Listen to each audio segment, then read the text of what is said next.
नमस्कार दोस्तों, कैसे हैं आप सभी। मैं विष्णु कुमार आप सभी का अपने YouTube चैनल के इस वीडियो पर हार्दिक स्वागत करता हूं। दोस्तों, इस वीडियो में हम लोग व्याकरण और उनके प्रकार के बारे में जानने वाले हैं। आप लोग इस वीडियो के माध्यम से व्याकरण और उनके प्रकार से जुड़े कुल जितनी सारी जानकारियां हैं उसे अच्छे से प्राप्त कर पाइएगा। तो आइए बिना देर किए स्टार्ट करते हैं अपने आज के इस वीडियो क्लासेज को। दोस्तों, इस वीडियो में हम लोग व्याकरण को समझने से पहले सबसे पहले यह समझेंगे कि व्याकरण की आवश्यकता कब पड़ती है। ठीक है, जब आप यह जान जाइएगा कि व्याकरण की आवश्यकता कब पड़ती है तो दोस्तों आप लोगों को व्याकरण को समझने में कोई भी प्रॉब्लम नहीं होगी। ठीक है दोस्तों, हम लोगों ने पिछले वाले वीडियो के माध्यम से भाषा के बारे में अध्ययन किया था। उसमें हम लोगों ने जाना था कि भाषा क्या कहलाती है, भाषा के कितने प्रकार होते हैं और भाषा के प्रकार के आधार पर ही हम लोगों ने भाषा का अध्ययन अच्छे से किया था।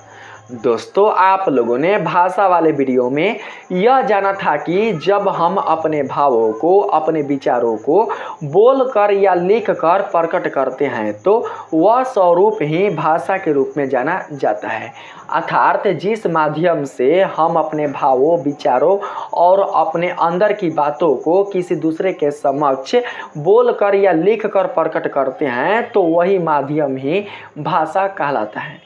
तो दोस्तों, क्या आप जानते हैं कि भाषा में अशुद्धियाँ छिपी रहती हैं? क्या आपको पता है दोस्तों कि जो भाषा होता है उसमें भी अशुद्धियाँ छिपी रहती है। देखिए, वैसे तो हम लोग बहुत सारे भाषाओं का यूज करते हैं, लेकिन दोस्तों जब हम किसी भाषा को अपने मुख से उच्चारित करते हैं या फिर जब हम किसी भाषा को लिखते हैं तो दोस्तों लेखन के क्रम में या फिर उच्चारण के क्रम में हमसे जो भाषा दोस्तों निकलती है, हमारे मुख से जो भाषा निकलती है या जो भाषा हम लेखन के रूप में लिखते हैं वो दोस्तों एक प्रकार की अशुद्ध रूप में होती हैं। अशुद्ध कहने का मतलब ये हुआ कि जब भी हम किसी भाषा को लिखना चाहें या फिर हम किसी भाषा को बोलना चाहें तो दोस्तों उसमें कुछ ना कुछ त्रुटि अवश्य रहती है।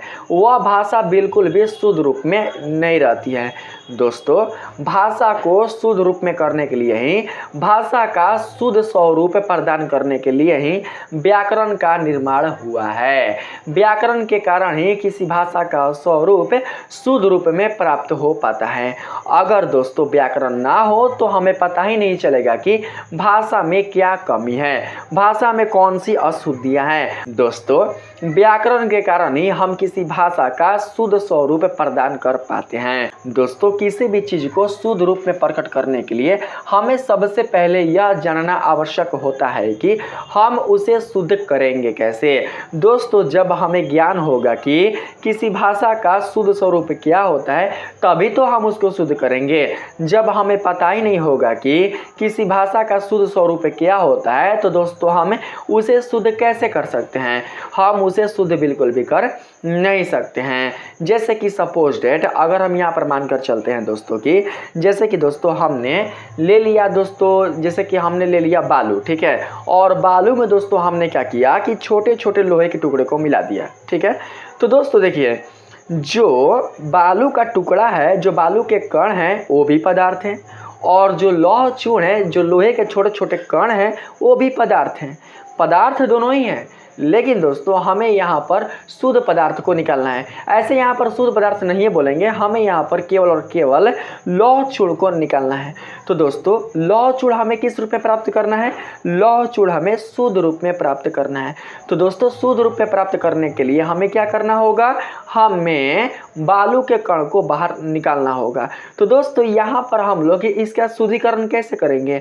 यहाँ पर हम लोग इसका शुद्धिकरण व्याकरण के कारण करेंगे। समझाने के लिए मैं बता रहा हूँ दोस्तों, व्याकरण ही यह बताता है। कहने का मतलब ये हुआ कि जब आप इसके निष्कर्षण के सिद्धांत जानते होंगे, जब दोस्तों आप लोग इसके शुद्धिकरण के सिद्धांत जानते होंगे तो वह सिद्धांत ही आपको बताता होगा कि इसमें आपको चुंबकीय पृथक्करण विधि अपनाना होगा।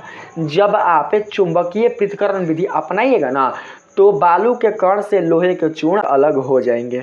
यानी कि पृथक हो जाएंगे। तो दोस्तों आप क्या कीजिएगा, आप दोस्तों आसानी से चुंबक की सहायता से बालू के मिश्रण में जो दोस्तों लोहे के चूर्ण घुले हुए रहते हैं उसे आप आसानी से निकाल लीजिएगा और आपका जो लौह चूर्ण होगा वो दोस्तों शुद्ध रूप में प्राप्त हो जाएगा। शुद्ध रूप कहने का मतलब ये हुआ कि उसे लौह चूर्ण में कोई भी बालू का कण नहीं रह पाएगा। तो दोस्तों यहाँ पर आपने ये शुद्धिकरण कैसे किया, यहाँ पर आपने ये शुद्धिकरण इसके शुद्धिकरण के सिद्धांत के माध्यम से किया। दोस्तों शुद्धिकरण का सिद्धांत तब बनता है जब किसी पदार्थ को शुद्ध करना हो। किसी पदार्थ को जब शुद्ध करना हो ना तो दोस्तों सबसे पहले यह देखा जाता है कि उस पदार्थ को कैसे शुद्ध किया जाता है। जब यह पता चल जाता है कि इस पदार्थ को कैसे शुद्ध किया जाएगा, इस पदार्थ को कैसे पृथक किया जाएगा मिश्रण से, तो दोस्तों उसको ही क्या किया जाता है, उसको ही सिद्धांत के रूप में लिख लिया जाता है, लेखन के रूप में, ताकि यह सिद्धांत आगे भी प्रयोग में लाया जा सके। इस सिद्धांत के प्रयोग से अगर कभी भी ऐसा मिश्रण प्राप्त हो तो दोस्तों उसे पृथक किया जा सके। ठीक है, तो दोस्तों ठीक है इसी प्रकार से जब हम किसी भाषा को बोलते हैं या भाषा को लिखते हैं तो उस भाषा में कई प्रकार की अशुद्धियाँ छिपी रहती है जिसके बारे में हमें पता नहीं होता। जब दोस्तों हम जान लेते हैं कि किसी भाषा का शुद्ध स्वरूप क्या होता है, किसी भाषा को शुद्ध कैसे किया जाता है, किसी भाषा को कैसे शुद्ध रूप में प्रकट किया जाता है, तो दोस्तों उसमें कोई भी आपको अशुद्धि नहीं मिलेगी। लेकिन यहाँ पर शुद्ध और अशुद्ध की पहचान होगा कैसे, तो दोस्तों यहाँ पर शुद्ध और अशुद्ध की पहचान व्याकरण के कारण होगा।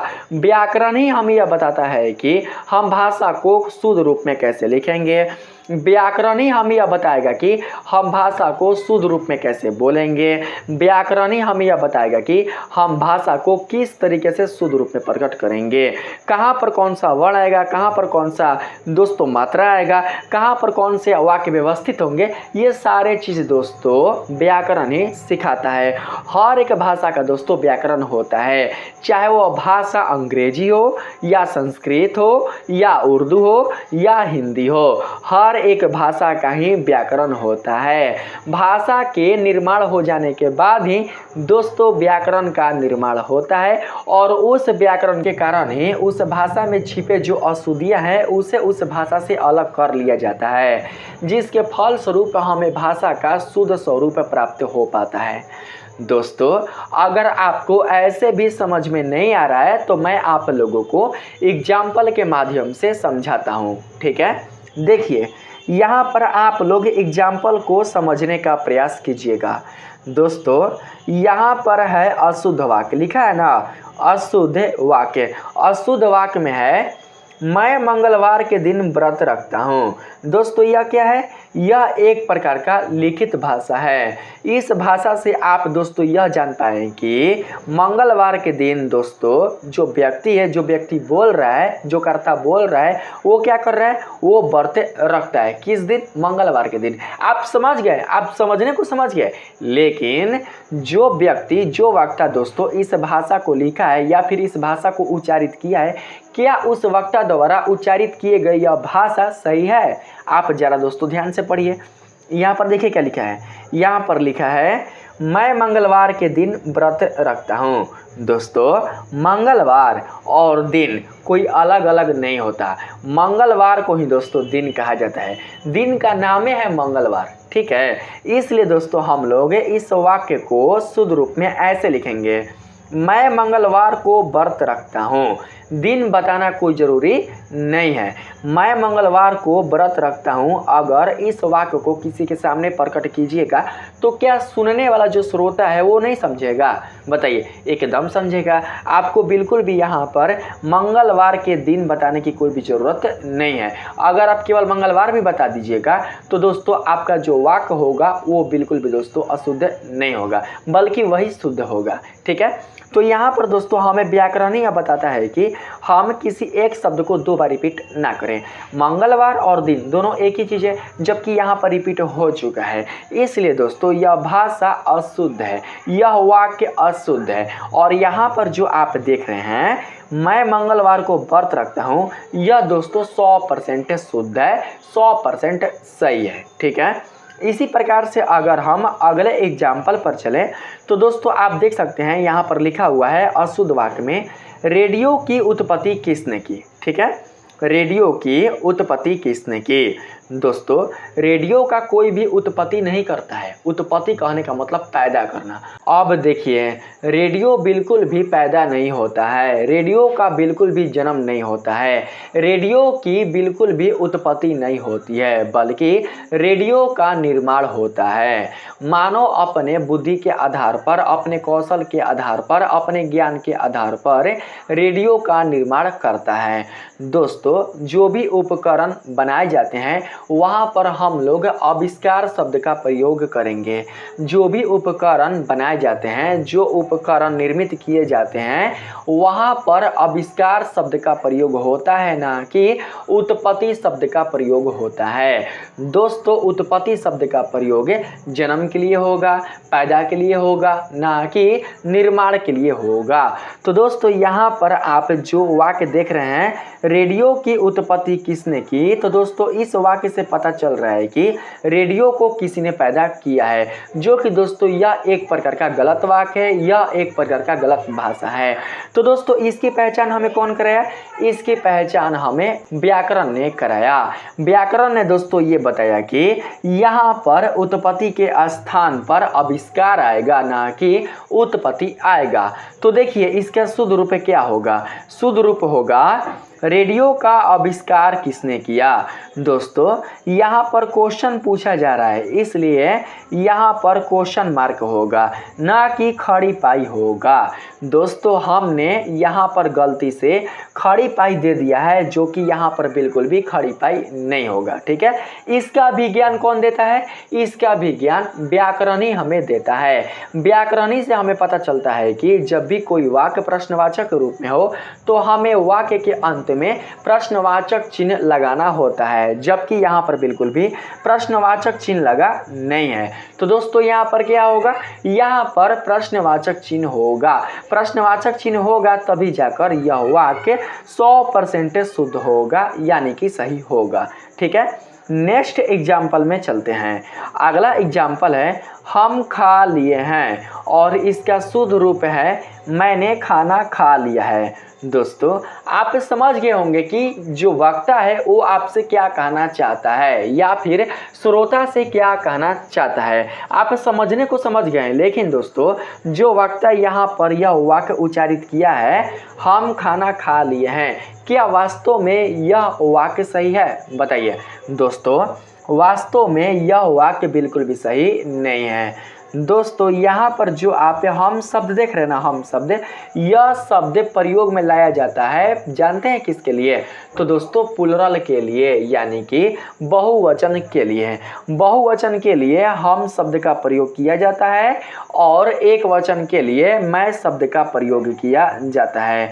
लेकिन दोस्तों जो वक्ता है वो क्या है, वो दोस्तों अकेला है, यानी कि दोस्तों एक वचन के रूप में है, दोस्तों अकेला है। तो दोस्तों जब वक्ता अकेला है तो वहाँ पर वक्ता को मैं शब्द का प्रयोग करना चाहिए था, लेकिन उसने किस शब्द का प्रयोग किया, उसने हम शब्द का प्रयोग किया। हम से यह पता चल रहा है कि उस वक्ता के साथ साथ कुछ और भी लोग खाए हैं, उस वक्ता के साथ साथ कुछ और भी लोग खा लिए हैं। तो दोस्तों इस प्रकार से आप समझ सकते हैं कि जो हम होगा वो दोस्तों गलत हो जाएगा। हम शब्द का प्रयोग दोस्तों आता है किसके लिए, तो आता है बहुवचन के लिए, ना कि एक वचन के लिए। यहाँ पर शुद्ध वाक्य में बताया गया है मैंने खाना खा लिया है। दोस्तों यहाँ पर मैं से यह पता चल रहा है कि बोलने वाला जो वक्ता है वो केवल एक है, यानी कि अकेला है, अर्थात एक वचन के रूप में है। ठीक है, और साथ ही आप जानते हैं कि कर्ता का जो दोस्तों चिन्ह होता है, जो विभक्ति चिन्ह होता है कारक के अनुसार, वो होता है ने। आप जानते होंगे कर्ता का दोस्तों चिन्ह कौन सा होता है, कर्ता का विभक्ति चिन्ह ने होता है। तो क्या हो जाएगा, कर्ता ने, तो कर्ता क्या है, कर्ता मैं है, तो मैं के साथ हम ने को जोड़ देंगे तो क्या बन जाएगा, मैंने बन जाएगा। मैंने के साथ हमने यहाँ पर क्या लिया है, खाना। खा लिया है। ठीक है, यहाँ पर है हम खाना खा लिए हैं जो कि दोस्तों अशुद्ध रूप में है, और यहाँ पर है मैंने खाना खा लिया है जो कि शुद्ध रूप में है। तो इसका विज्ञान हमें कैसे हुआ? तो दोस्तों इसका विज्ञान हमें व्याकरण के कारण ही हुआ। जब आप व्याकरण को पढ़िएगा, व्याकरण का अध्ययन कीजिएगा, तो दोस्तों उस व्याकरण में आपको सारा चीज़ सिखाया जाएगा कि कब आपको मैं लगाना है, कब आपको हम लगाना है, कब आपको ने लगाना है या फिर काके की लगाना है, और कब आपको प्रश्नवाचक या कोमा लगाना है। सारा चीज़ आपको व्याकरण में ही सिखाया जाएगा। जब आप व्याकरण को सीख लीजिएगा तो दोस्तों आपको अपने भाषा को उच्चारित करने में या फिर उसे लिखने में कोई भी प्रॉब्लम नहीं होगी। आज के इस मॉडल ज़माने में इंग्लिश बोलने वाले जो लोग हैं वो दोस्तों बोलकर तो निकल जाते हैं, हम समझ नहीं पाते, लेकिन दोस्तों वो बिल्कुल भी शुद्ध रूप में अंग्रेजी नहीं बोलते हैं। अगर दोस्तों वो शुद्ध रूप में अंग्रेजी बोलेंगे तो दोस्तों इसके लिए उन्हें ग्रामर सीखना पड़ेगा। इंग्लिश का जो व्याकरण है, इंग्लिश का जो ग्रामर है वो दोस्तों सीखना पड़ेगा, और उन्हें दोस्तों सोचना पड़ेगा कि हम जो बोल रहे हैं वो क्या सही बोल रहे हैं, हम जो उच्चारित कर रहे हैं उच्चारित होने वाले शब्दों में आने वाले कुल जितने सारे वर्ण हैं, यानी आने वाले कुल जितने सारे दोस्तों शब्द हैं जो वर्ड से वो सही है। तो दोस्तों उतना लोगों के पास समय नहीं होता। वो जो भी अपने इंग्लिश के माध्यम से उच्चारित करते हैं, इंग्लिश भाषा के माध्यम से अपने मुख से जो भी उच्चारित करते हैं अगला समझ जाए, बस यहीं तक दोस्तों काम हो जाता है।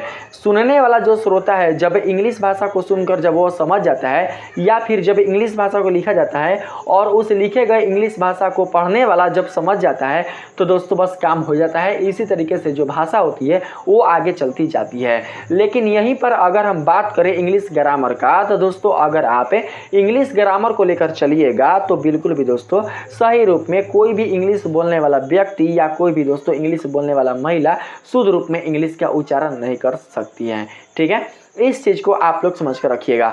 हम हो आप हो, ठीक है, हम लोग मानते हैं कि शुद्ध बोल रहे हैं, हम लोग मानते हैं कि हम लोग हिंदी को शुद्ध रूप में बोलते हैं, लेकिन दोस्तों हम बोलते बोलते कुछ ऐसे भी वाक्य अपने मुख से निकाल देते हैं हिंदी भाषा के रूप में जो कि बिल्कुल भी शुद्ध रूप में नहीं होते हैं। अभी जो मैं आप लोगों को पढ़ा रहा हूँ इसमें भी दोस्तों मैं कई बार अशुद्ध वाक्य बोल दे रहा हूँगा जो कि दोस्तों बिल्कुल भी इसमें पता नहीं चल रहा है। अगर आप ध्यान से गौर करें तो आपको देखने से दोस्तों पता चलेगा, जब आप देखिएगा तो आपको पता चलेगा कि हम अपने बोलने के क्रम में कोई ना कोई ऐसा वाक्य दोस्तों अशुद्ध रूप में निकाले हैं जो कि बिल्कुल भी शुद्ध रूप में नहीं है। ठीक है, तो दोस्तों अगर हम किसी वाक्य को शुद्ध रूप में अपने मुख से निकालना चाहते हैं तो इसके लिए हमें व्याकरण के हर एक चीज़ पर ध्यान देना होता है, तभी जाकर दोस्तों हम किसी भाषा को शुद्ध रूप में बोल पाएंगे, अन्यथा बिल्कुल भी बोल नहीं पाएंगे और नहीं लिख पाएंगे। ठीक है, यहाँ पर है अगला एग्जाम्पल में, अगला जो एग्जाम्पल है उसमें समझने का आप लोग प्रयास कीजिएगा। इसमें कहा गया है दोस्तों मैं नावों पर सवार था। ठीक है, अब आप ही बताइए, मैं कहने का मतलब एक वचन, मैं कहने का मतलब एक वचन। दोस्तों जो एक वचन है, एक वचन कहने का मतलब, एक वचन कहने का मतलब अकेला आदमी, जो अकेला आदमी है जो वक्ता है वो दोस्तों एक समय पर कई नाव पर सवार हो सकता है। नावों का मतलब क्या हुआ? नावों का मतलब ये हुआ कि एक से अधिक नाव है। जो एक व्यक्ति है वो व्यक्ति क्या एक से अधिक नावों पर सवार हो सकता है? क्या यह संभव है? बिल्कुल भी संभव नहीं है। दोस्तों इसने जो उच्चारण किया है यह उच्चारण गलत है। मैं नावों पर सवार था, यह दोस्तों उच्चारण क्या है? गलत है। यह वाक्य गलत है, यह भाषा गलत है। दोस्तों इसका सही भाषा होगा मैं नाव पर सवार था। नाव हो जाएगा सिंगुलर के रूप में और नाव हो जाएगा प्लुरल के रूप में। दोस्तों व्याकरण ही हमें यह बताता है कि जब हम अकेला है, जब हम एक हैं, तो हमें यहाँ पर एक वचन का ही शब्द प्रयोग में लाना होगा। जब हम प्लुरल रूप में रहेंगे, जब हमें बहुवचन के रूप में रहेंगे, तब जाकर हम किसी शब्द को बहुवचन के रूप में ले सकते हैं, अन्यथा बिल्कुल भी ले नहीं सकते हैं। ठीक है, तो दोस्तों यहाँ पर नाव और नाव के बीच में, नाव और नाव के बीच में जो अंतर है वो अंतर हमें कहाँ से पता चला? वो अंतर हमें व्याकरण के माध्यम से पता चला। कोई भी शब्द अगर आप लिखते हैं तो दोस्तों वह शब्द शुद्ध है कि नहीं है उसके बारे में पता हमें व्याकरण से ही चलता है, अन्यथा दोस्तों हमें बिल्कुल भी पता चलेगा ही नहीं कि यह शब्द शुद्ध है कि शुद्ध नहीं है। ठीक है, जैसे कि हमने दोस्तों यहाँ पर एक शब्द लिखा, हम एक शब्द लिखते हैं किताब, हमने किताब लिखा। ठीक है, दोस्तों किताब आपने क्यों लिखा? क्योंकि आपने व्याकरण के माध्यम से ये पढ़ा है कि किताब में जो क की मात्रा है वो होगी किस रूप में? वो होगी हर्षई के रूप में। किताब वाले शब्द में जो क आया है उसमें आने वाला जो हर्षई की मात्रा है वो रहेगा हर्षई के रूप में, ना कि रहेगा दीर्घई के रूप में। अगर आप किताब ऐसे लिखिएगा, ऐसे अगर आप किताब लिखिएगा तो यह रॉन्ग माना जाएगा, यह गलत माना जाएगा। तो दोस्तों आप चाह कर भी किताब को ऐसे नहीं लिखते हैं। आप किताब कैसे लिखते हैं? आप किताब दोस्तों ऐसे लिखते हैं। क्यों लिखते हैं? क्योंकि आपको ग्रामर से पता है, आपको हिंदी व्याकरण से यह पता है कि किताब में आने वाला जो क है उसमें हर्षई की मात्रा लगता है। त जो है, जो त वर्ड है उसमें इस वाले का मात्रा लगता है और यहाँ पर ब लगबे करेगा, तब जाकर किताब शुद्ध रूप में बनेगा। अगर हम यहाँ पर लिखें चंदू, अगर हम यहाँ पर लिखे चंदू छोड़ना चांदनी लिखे चांदनी, तो दोस्तों आपको ग्रामर के माध्यम से नहीं पता है कि जब हम चांदनी लिखेंगे ना तो चांदनी में अनुस्वार के साथ चंद्र बिंदु भी आएगा, अनुशासिक भी आएगा। ठीक है, तो आपको ये सारा चीज़ कहाँ से पता चलता है? ये सारा चीज़ आपको व्याकरण के माध्यम से पता चलता है। अगर दोस्तों आप किसी शब्द को तोड़ना चाहें, यानी कि जब आप उसका विच्छेद करना चाहें, तो दोस्तों आप विच्छेद भी किसके कारण करते हैं? आप विच्छेद भी व्याकरण के कारण ही करते हैं। जैसे कि दोस्तों हमने यहाँ पर ले लिया है विद्यालय, हमने ले लिया विद्यालय, तो क्या आप विद्यालय को अपने मन से तोड़ देते हैं? अपने मन से क्या आप इसे दोस्तों विच्छेद कर देते हैं? नहीं, आपको दोस्तों व्याकरण के माध्यम से पता है कि विद्या में जो आ है, आ, विद्या में जो मात्रा छिपा हुआ है आ का, उसे हम लोग बाहर निकाल लेंगे। इसको दोस्तों मात्रा नहीं बोलेंगे, ठीक है, मात्रा आपका हो जाएगा ये वाला, ठीक है, ये होगा मात्रा। ये बिल्कुल भी मात्रा नहीं होगा, ये क्या होगा? ये होगा स्वर्ण वर्ण। ये क्या होगा? ये होगा स्वर्ण वर्ण। तो दोस्तों आप क्या करते हैं? आप सबसे पहले देखिए यहाँ पर विद्यालय है ना, तो विद्यालय में आप प्रारंभिक का जो सार्थक रूप में शब्दांश है जिसका कोई अर्थ निकले उसे सबसे पहले आप विभक्त करते हैं। जैसे कि अगर हम विद्या को निकाल लें तो विद्या का मतलब होता है, विद्या का मतलब क्या होता है? विद्या का मतलब ज्ञान होता है ना जी, विद्या का मतलब ज्ञान होता है, अलय का मतलब कुछ भी नहीं होता है। तो आप इस शब्दांश को बाहर निकाल लेते हैं। क्या करते हैं? आप इस शब्दांश को बाहर निकाल लेते हैं। फिर आप क्या करते हैं दोस्तों? आप क्या करते हैं कि यहाँ पर जो इसमें मात्रा छिपा हुआ है, यानी कि जो स्वर्ण वर्ण इसमें छिपा हुआ है, मात्रा नहीं बोलेंगे, जो स्वर्ण वर्ण इसमें छिपा हुआ है उसे आप बाहर निकालते हैं। किस रूप में? तो प्रत्यय के रूप में। ठीक है, तो प्रत्यय के रूप में जब दोस्तों बाहर निकालिएगा तो क्या निकलेगा? आ निकलेगा। क्या निकलेगा? आ निकलेगा। और उसी आ को आप क्या करते हैं? उसी आ को आप लय में जोड़ देते हैं। जब आप लय में जोड़िएगा तो क्या बन जाएगा? आलय। क्या बन जाएगा? आलय। तो आले का भी अर्थ निकल गया। आले का मतलब क्या होता है? आले का मतलब होता है निवास।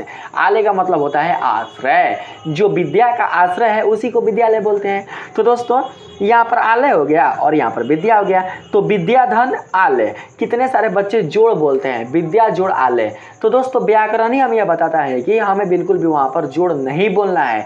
जोड़ हमें गणित में बोलना है, ना कि हमें हिंदी व्याकरण में बोलना है। हिंदी व्याकरण में प्लस चिन्ह को हमें धन चिन्ह बोलना है, ना कि हमें प्लस चिन्ह बोलना है। ठीक है, तो विद्या धन आलय क्या हो जाएगा? विद्यालय का संधि विच्छेद हो जाएगा। ठीक है दोस्तों, तो ये सारा चीज़ें आपको व्याकरण के माध्यम से पता चलता है। ठीक है, इसी प्रकार से दोस्तों अगर हम यहाँ पर अगला एग्जाम्पल ले लें तो अगला एग्जाम्पल में है मोहन और मोहन का पुत्र दिल्ली गए हैं। बताइए तो क्या यह वाक्य शुद्ध है? तो दोस्तों यहाँ पर खुद लिखा है अशुद्ध वाक्य। यह वाक्य दोस्तों अशुद्ध है, यह भाषा अशुद्ध है। अशुद्ध इसलिए है क्योंकि यहाँ पर मोहन और उसके बाद फिर आ गया है मोहन का पुत्र। दोस्तों यहाँ पर संज्ञा का रिपीट हुआ है, मोहन फिर यहाँ पर दोस्तों संज्ञा आ चुका है। यहाँ पर मोहन तो संज्ञा ही किया है, फिर दोस्तों यही संज्ञा यहाँ पर भी आ चुका है। आप दोस्तों संज्ञा के स्थान पर कोई और भी नया शब्द यूज कर सकते हैं। किस रूप में? तो दोस्तों सर्वनाम के रूप में। इसके भी बारे में पता कहाँ से चला? तो इसके भी बारे में पता आपको व्याकरण के माध्यम से ही चला। संज्ञा, सर्वनाम, क्रिया विशेषण और उसके बाद दोस्तों जो अव्यय होता है, जो कारक होता है, जो पदबंध होता है, जो पदचिन्ह होता है और जो चिन्ह विचार होता है, वो सारा चीज़ दोस्तों आप लोग व्याकरण में ही सीख पाते हैं। व्याकरण के कारण ही दोस्तों आप लोग निपुण हो पाते हैं कि हम भाषा को कैसे शुद्ध रूप में लिखेंगे, कैसे हम उसे शुद्ध रूप में व्यक्त करेंगे। तो दोस्तों अगर आप व्याकरण को जानते हैं तो आपको पता चल जाएगा कि हम मोहन के स्थान पर उसके भी ले सकते हैं, क्योंकि उसके का अर्थ ही क्या हो जाएगा, उसके का अर्थ ही मोहन का हो जाएगा। मोहन का जो दोस्तों शब्द आप देख रहे हैं ना, मोहन का जो शब्द है उसी के संबोधन के लिए कौन आया है, उसी के संबोधन के लिए उसके आया है किस रूप में, तो सर्वनाम के रूप में। ठीक है, यहाँ पर हम लिखेंगे मोहन और उसके पुत्र दिल्ली गए हैं। दोस्तों यह वाक्य देखने में बिल्कुल भी खराब नहीं लग रहा है, देखने में बिल्कुल भी दोस्तों असार्थक नहीं लग रहा है, देखने में बिल्कुल भी गंदा नहीं लग रहा है, बल्कि यह जो वाक्य है वो कैसा लग रहा है, तो दोस्तों देखने में गंदा लग रहा है, देखने में बिल्कुल भी दोस्तों सार्थक नहीं लग रहा है। तो हमें सार्थक वाक्य को बनाना है। ठीक है, हमें सार्थक भाषा दोस्तों प्रयोग में लाना है, और इसका ज्ञान हमें कहाँ से मिलेगा, इसका ज्ञान हमें व्याकरण से ही मिलेगा। यहाँ पर दोस्तों फिर है अगला एग्जाम्पल। सारा चीज़ें आप लोगों को इस वीडियो के माध्यम से समझ में आ जाएगा, बस आप लोग ध्यान से इस वीडियो को देखें और समझने का प्रयास करें। ठीक है, अगले एग्जाम्पल में है दोस्तों, वह सिलाई और अंग्रेजी पढ़ती है। ठीक है, अब आप ही बताइए क्या यह वाक्य दोस्तों सही है, वह सिलाई और अंग्रेजी पढ़ती है। भाई अंग्रेजी पढ़ती है ये तो ठीक है, अंग्रेजी पढ़ती है तो ठीक है, लेकिन क्या सिलाई पढ़ने वाला चीज़ है, क्या सिलाई पढ़ने वाला चीज़ है, क्या फुटबॉल पढ़ने वाला चीज़ है, क्या क्रिकेट पढ़ने वाला चीज़ है। दोस्तों क्रिकेट गेंदबाजी ये बिल्कुल भी पढ़ने वाला नहीं है, बल्कि सीखने वाला है। क्या है, सीखने वाला है। तो दोस्तों हम लोग वाक्य में क्या करेंगे, हम लोग वाक्य में सुधार लाएंगे। यहाँ पर लिखेंगे वह सिलाई सीखती है और अंग्रेजी पढ़ती है। इस वाक्य से दोस्तों हमें 100% यह पता चल रहा है कि जो लड़की है वो सिलाई सीखती है और साथ में अंग्रेजी पढ़ती है, इसलिए दोस्तों यह वाक्य क्या हो जाएगा, यह वाक्य शुद्ध हो जाएगा। और इसका विज्ञान हमें व्याकरण से ही मिला। व्याकरण ही ने दोस्तों यह बताया कि यहाँ पर जो आप सिलाई के साथ सीखना वाला शब्द नहीं लिए हैं, इस शब्द से यह वाक्य गलत हो जा रहा है। इसलिए जब हम यहाँ पर सीखना डाल देंगे किसके अनुसार, तो कर्ता के अनुसार। कर्ता दोस्तों क्या है, कर्ता स्त्रीलिंग है, तो स्त्रीलिंग के अनुसार ही हम क्या करेंगे, यहाँ पर दोस्तों सीखना डालेंगे। सीखना किस रूप में होगा, तो सीखती के रूप में होगा, ना कि सीखता के रूप में होगा। अगर कर्ता रहता पुल्लिंग के रूप में तो हम यहाँ पर सीखना लिख सकते थे। ठीक है, या लिखते हम लोग वह सिलाई सीखता है ना कि सीखती है। ये सारा चीज़ हमें व्याकरण के माध्यम से ही पता चलता है। नेक्स्ट है यहाँ पर दोस्तों धीरे धीरे ध्यान से चलो। दोस्तों यहाँ पर जो आप धीरे धीरे देख रहे हैं ये दो शब्द एक जैसे ही हैं। दोस्तों जब दो शब्द एक जैसे होते हैं तो उनके बीच हाइफन का प्रयोग किया जाता है। उनके बीच किसका प्रयोग किया जाता है, तो दोस्तों हाइफन का प्रयोग किया जाता है। इसका ज्ञान हमें व्याकरण के चिन्ह विचार में मिलता है, लेकिन दोस्तों यहाँ पर बिल्कुल भी चिन्ह लगा हुआ नहीं है, इसलिए यह वाक्य बिल्कुल भी शुद्ध नहीं होगा, बल्कि यह वाक्य ही शुद्ध होगा, क्योंकि यहाँ पर दो समान शब्द के बीच हाइफन का चिन्ह लगा हुआ है। इसलिए बोलेंगे कि यह वाक्य क्या होगा, यह वाक्य शुद्ध होगा। अगला है दोस्तों जाता वह बाजार है। आप समझ गए कि वह बाजार जा रहा है। ठीक है, जाता वह बाजार है, आप समझ गए कि वह बाजार जा रहा है। लेकिन दोस्तों यह जो भाषा है वो क्या सही है, वो दोस्तों बिल्कुल भी सही नहीं है। यह वाक्य बिल्कुल भी शुद्ध नहीं है। शुद्ध इसलिए नहीं है क्योंकि दोस्तों यहाँ पर पहले ही क्रिया आ गया है, उसके बाद कर्ता आया है और फिर उसके बाद दोस्तों ऑब्जेक्ट आया है। जबकि हमें व्याकरण यह सिखाता है कि पहले कर्ता आता है, उसके बाद क्रिया आता है और उसके बाद कर्म आता है। ठीक है, तो ये इंग्लिश के अनुसार हो गया दोस्तों। ये जो हमने लिखा है ना subject plus verb plus object, ये इंग्लिश में चलता है। अगर हम हिंदी की बात करें तो दोस्तों हिंदी में क्या होता है कि पहले कर्ता आता है, उसके बाद दोस्तों जो उधर वर्ड है वो आता है बाजार, उसके बाद क्रिया आता है। क्रिया कौन है, जाता। तो ये क्रिया कौन सा है, मूल क्रिया है, मूल क्रिया मेन क्रिया है। तो हम यहाँ पर लिखेंगे वह बाजार जाता, और है कैसा क्रिया है, तो एक्जुलरी वर्ब यानी कि सहायक क्रिया है, और यहाँ पर है डाल देंगे तो हो जाएगा वह बाजार जाता है, जो कि शुद्ध रूप में होगा। ठीक है, तो मुझे उम्मीद है कि आप लोगों ने इतने सारे उदाहरण के माध्यम से व्याकरण को अच्छे से जान पाया होगा। अब आइए हम बात करते हैं व्याकरण के परिभाषा में। तो दोस्तों आपने अच्छे से जान पाया कि व्याकरण किसी भाषा का दोस्तों क्या करता है, किसी भाषा का शुद्धिकरण करता है। इसी के आधार पर दोस्तों हम व्याकरण का परिभाषा इस तरीके से निकाल सकते हैं। किसी भी भाषा के अंग प्रत्यंग का विश्लेषण तथा विवेचन ही व्याकरण है।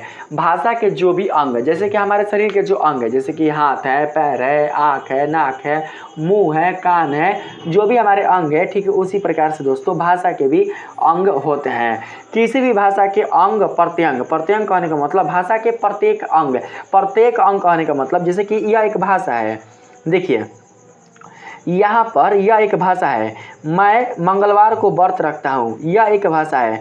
तो दोस्तों मैं क्या हो जाएगा, इस भाषा का अंग, मंगलवार क्या हो जाएगा, इस भाषा का अंग, को क्या हो जाएगा, इस भाषा का अंग, व्रत रखता हूँ क्या हो जाएंगे, इस भाषा के अंग।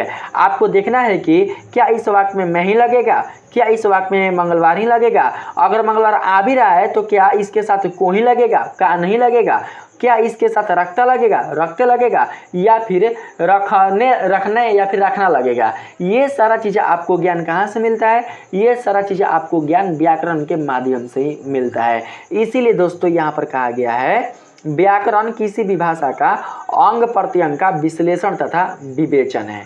ठीक है, आगे दोस्तों आप समझ सकते हैं, अगर आप नहीं समझ पा रहे हैं तो दोस्तों आप लोग इस परिभाषा से भी समझ सकते हैं कि जिस शास्त्र को अध्ययन करने से, जिस शास्त्र को अध्ययन करने से शुद्ध पढ़ना, लिखना एवं बोलना आवे उसे ही व्याकरण कहते हैं। अगर आप व्याकरण का अच्छे से दोस्तों अध्ययन कर लेते हैं तो आपको व्याकरण को अध्ययन कर लेने से शुद्ध बोलना आ जाएगा, शुद्ध लिखना आ जाएगा, शुद्ध पढ़ना आ जाएगा और शुद्ध किसी से संवाद करना आ जाएगा। आप लोग दोस्तों बिल्कुल भी बोलने में, पढ़ने में, लिखने में या अपने बातों को किसी के समक्ष प्रकट करने में गड़बड़ नहीं कर सकते हैं।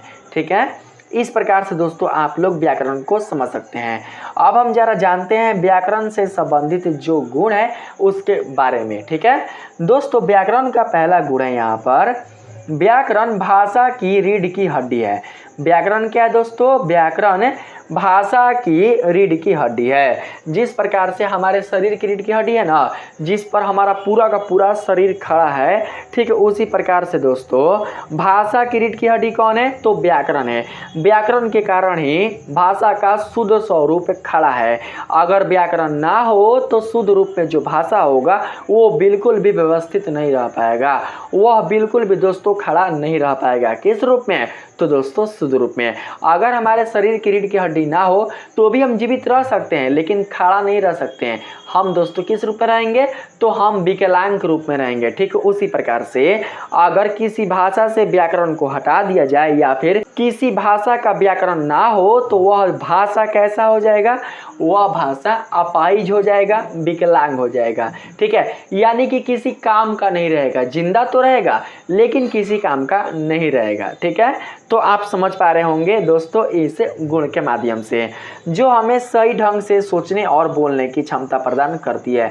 तो इसके बारे में मैंने आप लोगों को बता दिया है। अगर आप व्याकरण का सही से उच्चारण करते हैं, उसके अध्ययन करते हैं, तो आपको व्याकरण का अच्छे से अध्ययन करने से पता चल जाएगा कि हमें किस तरीके से भाषा को बोलना है, कैसे लिखना है और कैसे हमें भाषा को किसी दूसरे के समक्ष प्रकट करना है। ठीक है, अगला दोस्तों नंबर है, व्याकरण केवल नियम नहीं है। क्या बोला जा रहा है दोस्तों, व्याकरण केवल नियम नहीं है, यह एक भाषा को व्यवस्थित और अर्थपूर्ण बनाने का एक माध्यम है। दोस्तों सभी लोग जानते हैं कि व्याकरण एक नियम है, लेकिन दोस्तों आप लोग यह जानिए कि व्याकरण एक नियम ही नहीं है, बल्कि दोस्तों यह एक भाषा को व्यवस्थित और अर्थपूर्ण बनाने का एक माध्यम है। जिस प्रकार से दोस्तों माध्यम होता है हमारे शरीर का कौन सा, तो दोस्तों ग्रास नली। ग्रास नली हमारे शरीर का माध्यम है क्या करने के लिए, मुख में डाले गए खाना को हमारे पेट तक पहुंचाने के लिए, हमारे आमाशय तक पहुंचाने के लिए। ठीक, उसी प्रकार से दोस्तों जो व्याकरण है वो भी एक माध्यम है। किसका माध्यम है, तो दोस्तों भाषा को व्यवस्थित और अर्थपूर्ण रूप में दोस्तों सजाने के लिए। ठीक है, भाषा को व्यवस्थित और अर्थपूर्ण सजाने के लिए या फिर बनाने के लिए। ठीक है, आगे है जो अगला नंबर है, इसमें कहा गया है भाषा की मानक लिपि क्या हो। भाषा की मानक लिपि क्या हो, दोस्तों हर एक भाषा का कोई ना कोई लिपि अवश्य होता है। ल क्या हो गया जी, इसमें इसको हटा देते हैं। ठीक है, आ गया दोस्तों हर एक भाषा का कोई ना कोई एक लिपि अवश्य होता है। जैसे कि हमारे पास हिंदी भाषा है, संस्कृत भाषा है, तो दोस्तों इनका लिपि क्या है? इनका लिपि है देवनागरी। ठीक है, आप लोग दोस्तों लिपि के माध्यम से ही भाषा का आकार देते हैं, भाषा की पहचान देते हैं, भाषा का दोस्तों चिन्ह देते हैं। किसके कारण? तो लिपि के कारण ही। अगर दोस्तों हम लोग यहाँ पर उर्दू भाषा ले लें तो उर्दू भाषा का लिपि अलग हो जाता है। अगर हम अंग्रेजी भाषा ले लें तो अंग्रेजी भाषा का लिपि अलग हो जाता है। अगर दोस्तों हम लोग पंजाबी भाषा ले लें तो पंजाबी भाषा का लिपि अलग हो जाता है और मराठी भाषा का लिपि अलग हो जाता है। तो दोस्तों आप यहाँ पर सीख पा रहे हैं कि भाषा की मानक लिपि क्या हो। भाषा की मानक लिपि क्या हो यह भी तय कौन करता है? यह भी तय व्याकरण ही करता है। वर्णों या अक्षरों का कैसा संयोजन हो इसे भी तय कौन करता है? इसे भी तय व्याकरण ही करता है। दोस्तों अगर हम हिंदी व्याकरण की बात करें तो हिंदी व्याकरण में हमें यह सिखाया जाता है कि स्वर वर्ण में अ के बाद आ आता है, आ के बाद हर्षई आता है, उसके बाद दीर्घई आता है और उसके बाद ओ आता है, ऊ आता है, उसके बाद दीर्घई ऊ आता है, तब उसके बाद ओ आता है और तब उसके बाद औ आता है और इसी तरीके से आगे आते रहता है। ये ज्ञान हमें कहाँ से मिलता है? ये ज्ञान हमें हिंदी के व्याकरण से मिलता है। ठीक है, अगर हम बात करें दोस्तों अन्य वर्णों का जो कि व्यंजन वर्ण है तो उसे दोस्तों अलग रखा गया है। किस रूप में? तो इस रूप में क, ख, ग सिखाया जाता है कि क के बाद ख आएगा, उसके बाद ग आएगा, उसके बाद घ आएगा, तब उसके बाद अंग आएगा। ठीक है, हिंदी व्याकरण में ही यह सिखाया जाता है कि क का उच्चारण कहाँ से किया जाता है, क कौन सा वर्ण है, घोष है कि अघोष है, अल्प प्राण है कि महाप्राण है, इन सब की जानकारी हमें कहाँ से मिलती है? इन सब की जानकारी हमें व्याकरण से ही मिलती है। अगर हम बात करें यहीं पर दोस्तों अंग्रेजी ग्रामर का तो दोस्तों अंग्रेजी ग्रामर में हमें यह सीखने को मिलता है कि चाहे कोई वर्ण स्वर हो या फिर दोस्तों व्यंजन हो, यानी कि चाहे कोई वर्ण भावेल हो या फिर कॉन्सोनेंट हो, सबको एक साथ मिलाकर ही लिखा जाएगा। किस रूप में लिखा जाएगा? तो ऐसे लिखा जाएगा A B C D, यानी कि स्टार्टिंग कहाँ से होगा? स्टार्टिंग ए से होगा। किस क्रम में? तो B C D के क्रम में। ए के बाद B आएगा, B के बाद C आएगा, C के बाद D आएगा। ये सब क्या है? ये सब दोस्तों चिन्ह है। किसका? तो अंग्रेजी भाषा का। यही चिन्ह क्या कहलाते हैं? यही चिन्ह दोस्तों अंग्रेजी भाषा के लिपि कहलाते हैं। इन्हीं चिन्हों के आधार पर अंग्रेजी भाषा के शब्द का निर्माण होता है, अंग्रेजी भाषा के वाक्य का निर्माण होता है और अंग्रेजी भाषा के पैराग्राफ का निर्माण होता है। ठीक है, तो ये सारा चीज़ हमें दोस्तों अंग्रेजी के ग्रामर से पता चलता है। और अगर हम बात करें यहाँ पर संस्कृत के ग्रामर का, संस्कृत के व्याकरण का, तो दोस्तों संस्कृत के व्याकरण में हमें यह पता चलता है कि हम क में हलंत लगाएंगे, ख में भी हलंत लगाएंगे और ग में भी हलंत लगाएंगे। इसका ज्ञान हमें कहाँ से मिलता है? इसका ज्ञान हमें संस्कृत व्याकरण से मिलता है। दोस्तों संस्कृत व्याकरण में जो वर्ण आए हैं और हिंदी व्याकरण में जो वर्ण आए हैं वो देखने में दोस्तों सेम ही लगते हैं। ठीक है, कुछ हद तक सेम ही लगते हैं, इसलिए इन दोनों भाषाओं की लिपि एक ही होती है। कौन सी? तो देवनागरी। ठीक है, आप लोग याद रखिएगा। इन सब की जानकारी मैंने आप लोगों को पिछले वाले वीडियो के माध्यम से दे दिया है। अगर आपने वीडियो नहीं देखा है तो दोस्तों आप लोग वीडियो को देखें और समझने का प्रयास करें। ठीक है, अगर दोस्तों आप लोग इन सभी चीज़ों को अच्छे से समझ जाते हैं, इनके बारे में जानकारी प्राप्त कर लेते हैं, तो दोस्तों आप लोगों को 10th की परीक्षा हो या फिर 12th की परीक्षा हो या फिर कोई भी कॉम्पिटिटिव एग्जाम निकालना हो तो आप लोगों को किसी भी एग्जाम को देने में कोई भी प्रॉब्लम नहीं होगी। ठीक है, आगे बढ़ते हैं। आगे है दोस्तों इसमें शब्दों की रचना कैसे हो, वाक्य की संरचना कैसे हो, वाक्यों की संरचना में किन किन बातों का ख्याल रखा जाए, इससे संबंध हुए भाषा का अपना अलग अलग नियम होता है। अंग्रेजी भाषा का अलग नियम होता है, हिंदी भाषा का अलग नियम होता है। अंग्रेजी भाषा में सिखाया जाता है कि जब एक वाक्य पूरा हो जाता है तो उसके अंत में फुल स्टॉप दिया जाता है। हिंदी भाषा में यह सिखाया जाता है कि जब एक वाक्य पूरा हो जाता है तो उसके अंत में खड़ी पाई का प्रयोग किया जाता है। अगर वह वाक्य प्रश्नवाचक होता है तो उसके लिए क्वेश्चन मार्क का प्रयोग किया जाता है हिंदी भाषा में। अंग्रेजी में भी सिखाया जाता है। अंग्रेजी में भी अगर कोई वाक्य प्रश्नवाचक रूप में होता है तो फुल स्टॉप के स्थान पर क्वेश्चन मार्क का प्रयोग किया जाता है। ठीक है दोस्तों, ये चीज़ हमें किस में मिलते हैं? ये चीज़ हमें अलग अलग भाषा के व्याकरण में सीखने को मिलते हैं। आगे है इससे संबंध हुए भाषा का अपना अलग अलग नियम होता है। इन सबों की व्याख्या और सुव्यवस्थित करना ही क्या कहलाता है? व्याकरण कहलाता है। ठीक है, अगला नंबर है, इसे अध्ययन कर हम कठिन से कठिन भाषा को सरल बना सकते हैं। ठीक है दोस्तों, मुसलमान का ऐसा नाम होता है, मुसलमान का ऐसा नाम होता है जिसे लिख पाना दोस्तों बहुत ही मुश्किल है।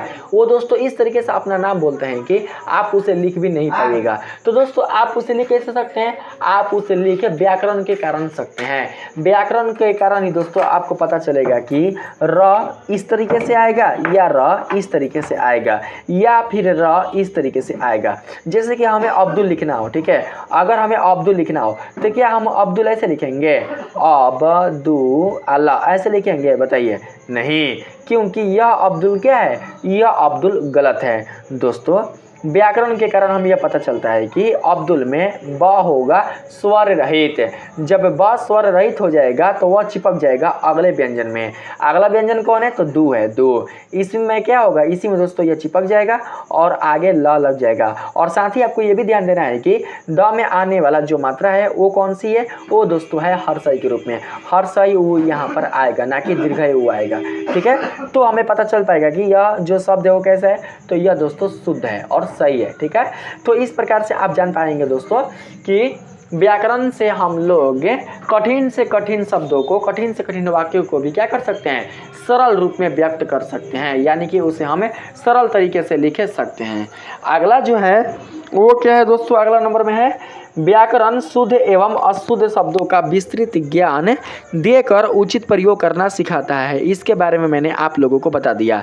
किससे दोस्तों, तो शुद्ध और अशुद्ध जो एग्जाम्पल थे ना उसके माध्यम से। मैंने उन एग्जाम्पलों के माध्यम से आप लोगों को बता दिया है दोस्तों कि आप लोग कैसे शुद्ध और अशुद्ध शब्दों की पहचान कर सकते हैं, शुद्ध और अशुद्ध भाषाओं की पहचान कर सकते हैं।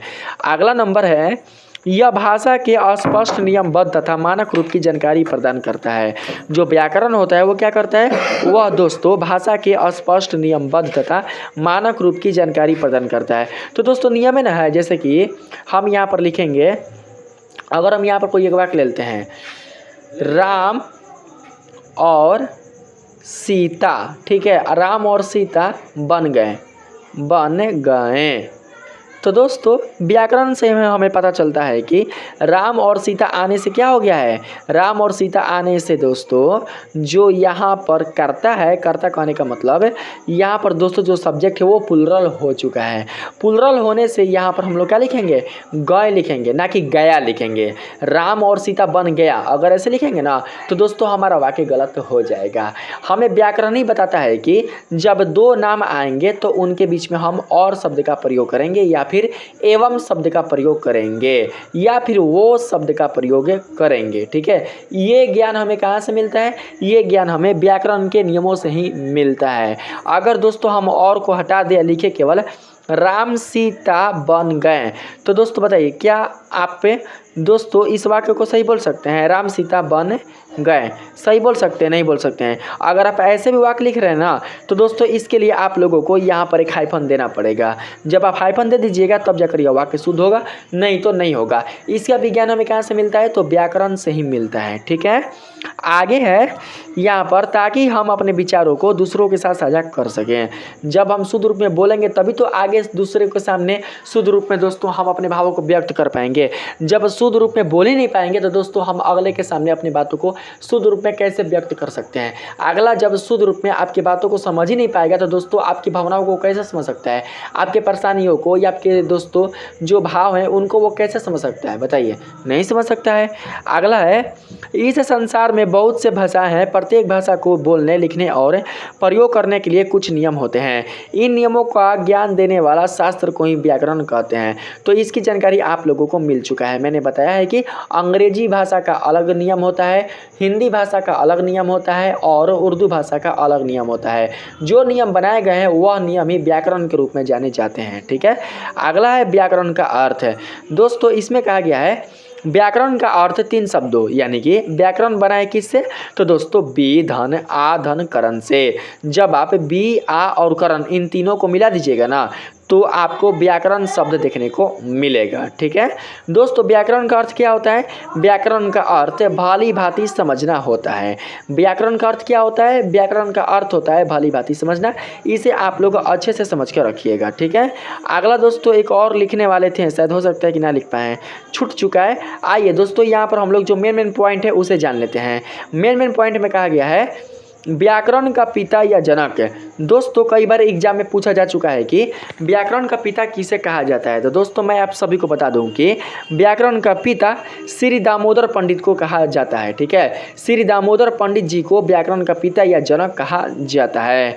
अगला नंबर में है व्याकरण शब्द प्राचीन यूनान से आया है। कोई पूछेगा व्याकरण शब्द कहाँ से आया है, तो दोस्तों व्याकरण शब्द प्राचीन यूनान से आया है। यह दोस्तों आप लोग याद करके रखिएगा। अगर संस्कृत में कोई पूछेगा कि व्याकरण की उत्पत्ति किसने किया, तो दोस्तों आप लोग पाणिनि का नाम दीजिएगा। ठीक है, क्योंकि लौकिक संस्कृत साहित्य की रचना करने वाले पाणिनि ही थे। पाणिनि ने ही लौकिक संस्कृत साहित्य का निर्माण किया था। लेकिन बात करें हिंदी ग्रामर का, हिंदी व्याकरण का, तो दोस्तों हिंदी व्याकरण को बनाने वाले यानी कि संस्कृत से ही हिंदी व्याकरण को निर्मित करने वाले, हिंदी व्याकरण का स्वरूप प्रदान करने वाले कौन थे? तो श्री दामोदर पंडित जी थे। ठीक है, तो आगे दोस्तों है 3 नंबर में तीसरा पॉइंट है व्याकरण का दूसरा नाम। व्याकरण का दूसरा नाम क्या है?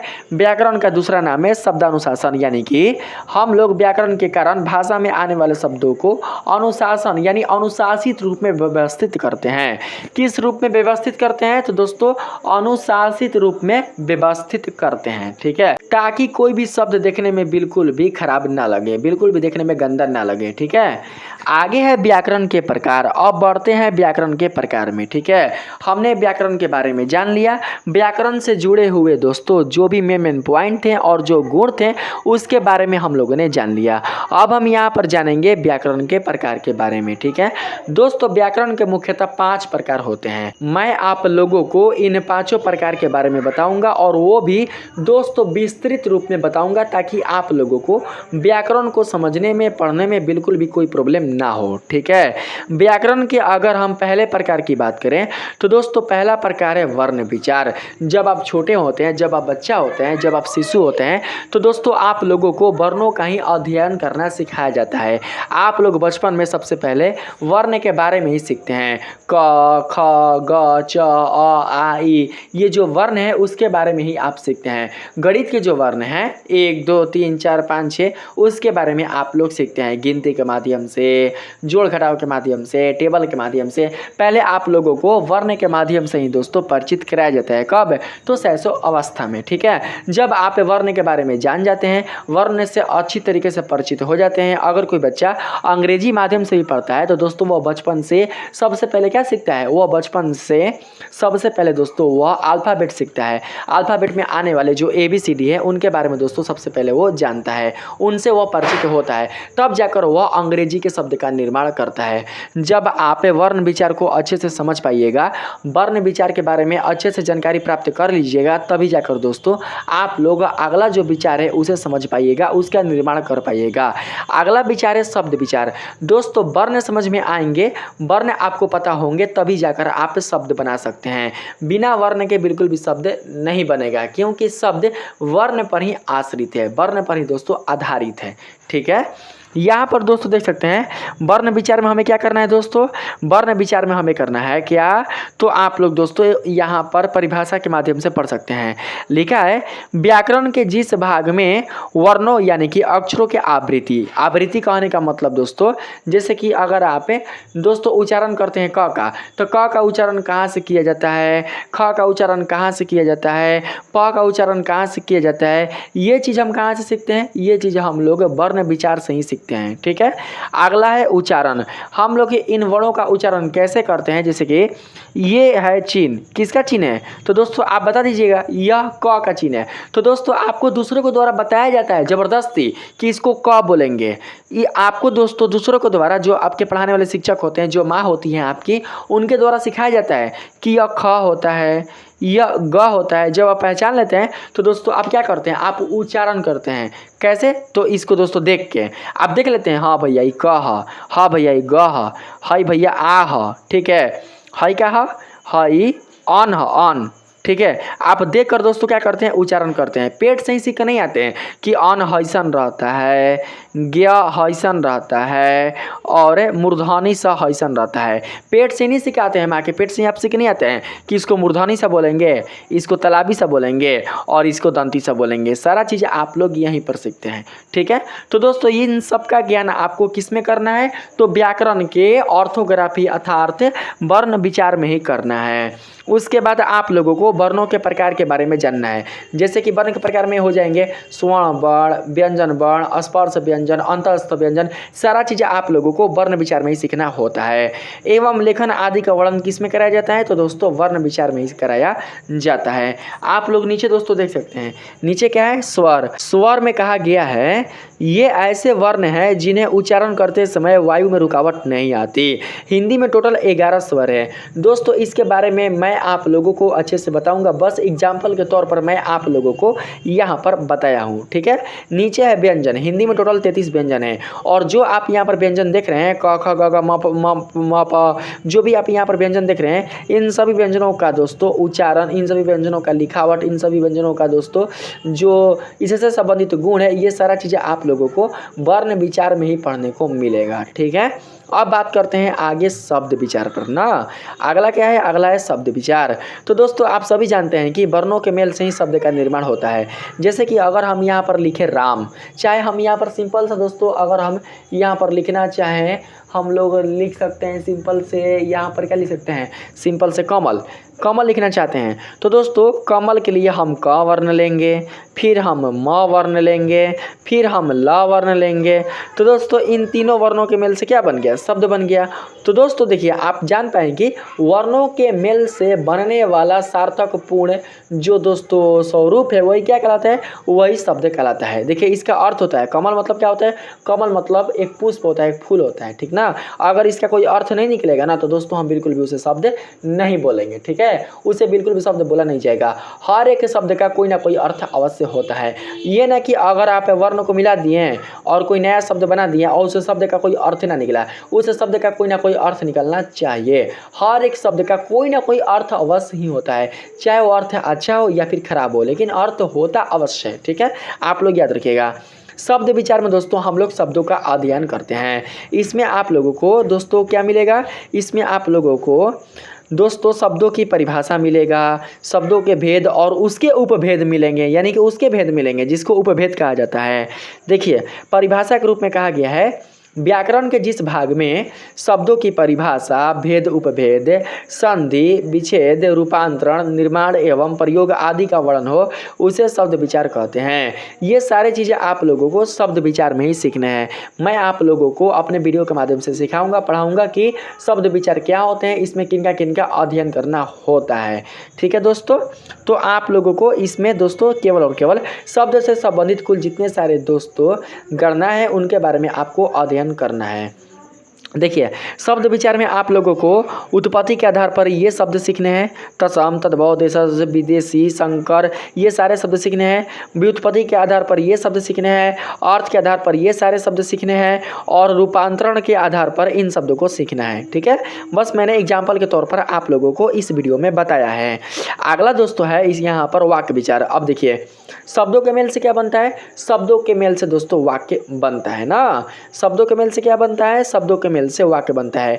जिस प्रकार से दोस्तों हमारे अंगों के मेल से शरीर बनता है, जिस प्रकार से हमारे अंगों के मेल से शरीर बनता है और हमारे शरीर के मेल से, यानी कि जब एक या एक से अधिक व्यक्ति होते हैं दोस्तों उनके मेल से परिवार बनता है, ठीक है। उसी प्रकार से वर्णों के मेल से शब्द बनता है और शब्दों के मेल से क्या बनता है, तो दोस्तों शब्दों के मेल से वाक्य बनता है ना। दोस्तों जिस प्रकार से हमारे शरीर के भाग अंग कहलाते हैं, ठीक है, उसी प्रकार से शब्द के भाग वर्ण कहलाते हैं। जिस प्रकार से दोस्तों परिवार का भाग सदस्य कहलाते हैं, ठीक है, उसी प्रकार से दोस्तों वाक्य के भाग शब्द कहलाते हैं ना। आप लोग ऐसे अच्छे से समझ के रखिएगा। बहुत ही आसान तरीके से मैं आप लोगों को समझा रहा हूँ ताकि आप लोगों को समझने में कोई प्रॉब्लम ना हो। अगला है वाक्य विचार। इसमें आप लोगों को केवल और केवल वाक्यों का ही अध्ययन करना है दोस्तों। इसमें कहा गया है व्याकरण के जिस भाग में वाक्यों के व्यवहार, प्रयोग, भाव आदि का वर्णन हो उसे वाक्य विचार कहते हैं। ठीक है, इसमें आप लोगों को वाक्य के बारे में जानना है। कौन कौन से वाक्य आएंगे, तो दोस्तों आप लोगों को ये सारे वाक्यों के बारे में जानना है। सरल वाक्य, संयुक्त वाक्य, मिश्र वाक्य क्या होते हैं, इन वाक्यों के बारे में जानना है। विधानवाचक वाक्य, इच्छावाचक वाक्य, आज्ञावाचक वाक्य, निषेधवाचक वाक्य, प्रश्नवाचक वाक्य, इन सभी वाक्यों के बारे में आप लोगों को जानना है। इन सब के अलावा भी बहुत सारे वाक्य होते हैं, इन सभी के अलावा भी बहुत सारे वाक्य होते हैं, उन सभी के बारे में आप लोगों को इसी वाक्य विचार में दोस्तों जानना है। वाक्य विचार में ही आपको जानने को मिलेगा कि वाक्य क्या कहलाता है, वाक्य का निर्माण कैसे होता है, वाक्य को कैसे बनाया जाता है, वाक्य बनाने के नियम कौन कौन से हैं, ये सारा चीज़ें आपको इसी भाग में पढ़ने को मिलेंगे ना। अगला है लास्ट, कौन है, लास्ट नहीं है, चौथा नंबर में है चिन्ह विचार। तो दोस्तों चिन्ह विचार में आप लोगों को चिन्हों का प्रयोग करना सिखाया जाता है। हाइफन का प्रयोग कहाँ होगा, विराम चिन्ह का प्रयोग कहाँ होगा, फुल स्टॉप का प्रयोग कहाँ पर होगा, और दोस्तों बराबर का प्रयोग कहाँ पर होगा। ये जो भी आप चिन्ह देख रहे हैं, इन चिन्हों का प्रयोग आप लोगों को चिन्ह विचार में ही करना सिखाया जाता है। इसमें कहा गया है व्याकरण के जिस भाग में, हिंदी व्याकरण के जिस भाग में दोस्तों यहाँ पर थोड़ा गलती हो गया है, आप लोग ऐसे लिखिएगा ना। मैं यह पीडीएफ अपने वीडियो के डिस्क्रिप्शन बॉक्स में दे दूंगा। जो भी बच्चे इस पीडीएफ को प्राप्त करना चाहते हैं वो क्या करेंगे कि मेरे डिस्क्रिप्शन बॉक्स में जाकर जो मैं लिंक दिया रहूँगा उस लिंक को क्लिक कर इस पीडीएफ को प्राप्त कर लेंगे। यह दोस्तों पीडीएफ फ्री ऑफ कॉस्ट है, आप लोग फ्री में प्राप्त कर सकते हैं। इसके लिए आप लोगों को एक भी रुपया नहीं देना है। ठीक है, आप लोग ऐसे लिखिएगा, व्याकरण के जिस भाग में चिन्हों के प्रकार, प्रयोग, महत्व आदि का वर्णन हो उसे चिन्ह विचार कहते हैं। आप लोगों को इस भाग में दोस्तों चिन्ह के प्रकार के बारे में बताया जाएगा, इन चिन्हों का प्रयोग कहाँ कहाँ और किस तरीके से करना है इनके बारे में बताया जाएगा, और इन चिन्हों का महत्व क्या होता है, इनके बिना वाक्य कैसा हो जाता है, इन सभी के बारे में आप लोगों को बताया जाएगा ना। अगला नहीं है, जैसे में दोस्तों आप देख सकते हैं, जैसे में क्या हो सकता है, अल्प विराम, अर्ध विराम, पूर्ण विराम, उप विराम, विषम व्याधि बोधक चिन्ह, इन सभी चिन्हों के बारे में, कोष्टक, योजक, उद्धरण चिन्ह, लगाव चिन्ह, लोप चिन्ह, रेखांकन चिन्ह, इन सभी चिन्हों के बारे में दोस्तों आप लोगों को चिन्ह विचार में ही पढ़ना है और चिन्ह विचार में ही सीखना है ना। आगे है छंद विचार। यह भी दोस्तों बहुत ही इंपॉर्टेंट भाग है जो कि आप लोगों को जानना है। जब आप इन चारों भागों के बारे में अच्छे से अध्ययन कर लीजिएगा, इन चारों भागों को अच्छे से आप जान जाइएगा, तो दोस्तों उसके बाद आप लोगों को जानना होगा क्या, उसके बाद आप लोगों को छंद विचार जानना होगा। इसमें दोस्तों कहा गया है व्याकरण के जिस भाग में छंदों के रचना, प्रकार, भेद, महत्व आदि का वर्णन हो उसे छंद विचार कहते हैं। इस भाग में ही आप लोगों को दोस्तों जानने को मिलेगा कि छंद क्या कहलाते हैं, छंद की रचना कैसे किया जाता है, छंद के कितने प्रकार होते हैं, कितने भेद होते हैं, और छंदों का क्या महत्व होता है। ठीक है, इनका यूज कहाँ किया जाता है, ये सारा चीज़ें आप लोगों को छंद विचार में पढ़ने को मिलेंगे। कैसे मिलेंगे, तो दोस्तों इस तरीके से मिलेंगे। देखिए यहाँ पर है ना, यहाँ पर दोस्तों देखिए, यहाँ पर देख सकते हैं छंद के भेद हैं। छंद के भेद में है मात्रिक, वर्णिक, मुक्तक। मात्रिक छंद के बहुत सारे भेद होते हैं, है ना। यहाँ पर मात्रिक छंद के भेद है, मात्रिक छंद के भेद 3 होते हैं, सममात्रिक, अर्ध सममात्रिक, विषम मात्रिक। और इस तरीके से दोस्तों अगर हम बात करें सममात्रिक छंद का, तो सममात्रिक छंद के कई भेद होते हैं। ठीक है, यहाँ पर सममात्रिक छंदों को यहाँ पर दोस्तों विभक्त किया गया है। देखिए चौपाई, रोला, गीतिका, हर गीतिका, अहिर, तोमर, अल्लाह, फिर दोहा, सोरठा, बैर, उलल्ला, ये सारा चीज़ें आप लोगों को छंद विचार में ही पढ़ने को और दोस्तों देखने को मिलेंगे। तो मुझे उम्मीद है कि आप लोगों को यह वीडियो बहुत ही अच्छा लगा होगा। इस वीडियो के माध्यम से आप लोग व्याकरण से परिचित हो पाए होंगे, व्याकरण के बारे में जान पाए होंगे। दोस्तों मैंने इस वीडियो में आप लोगों को व्याकरण के बारे में जो कुछ भी बताया, बस दोस्तों यह एक तरीके का दोस्तों एक छोटा सा नमूना है। व्याकरण दोस्तों एक भंडार है, इसकी अगर परिभाषा की बात करें, इसकी दुनिया की बात करें, तो दोस्तों उस दुनिया में हम डूब जाएंगे, उसमें हम विलुप्त हो जाएंगे, हमारा दोस्तों कोई अस्तित्व ही नहीं रहेगा। ठीक है, उस दुनिया में इतना बड़ा दोस्तों इसका भंडार है ना। मैं केवल आप लोगों को दोस्तों इसका छोटा सा एक नमूना बताया हूँ कि व्याकरण वास्तव में होता क्या है। अगर हम बात करें वास्तविक तौर पर इनके प्रकार का, तो दोस्तों वास्तविक तौर पर व्याकरण के जो प्रकार है वो अनगिनत है, जिसकी हम गणना भी नहीं कर सकते हैं। और इनके प्रकार इतने सारे हैं कि दोस्तों उन्हें पढ़ पाना हमारे लिए शायद संभव भी ना हो। इंसान ने दोस्तों इन सभी प्रकारों के बारे में बताया है, इन सभी प्रकारों को लिखा है, लेकिन आज के इस डेट में एक इंसान को इन सभी चीज़ों के बारे में पढ़ना, इन सभी चीज़ों के बारे में समझना दोस्तों बहुत ही मुश्किल हो जाएगा ना। बस आप लोग इतना जानिए, इतना दोस्तों आप समझिए, तो आपके लिए बहुत ही दोस्तों इंपॉर्टेंट होगा। ठीक है, बहुत ही दोस्तों आप लोगों के लिए महत्वपूर्ण होगा। आप लोग किसी भी कॉम्पिटिटिव एग्जाम में व्याकरण से संबंधित किसी भी प्रश्न को दोस्तों सोल्व करने में कोई भी प्रॉब्लम नहीं कर सकते हैं। अगर आज का यह क्लास आप लोगों को अच्छा लगा है, इस वीडियो के माध्यम से आपने व्याकरण को अच्छे से समझ लिया है, तो इस वीडियो को लाइक कीजिएगा और हमारे चैनल को सब्सक्राइब कीजिएगा। मिलते हैं फिर से एक नए वीडियो के साथ, तब तक के लिए धन्यवाद।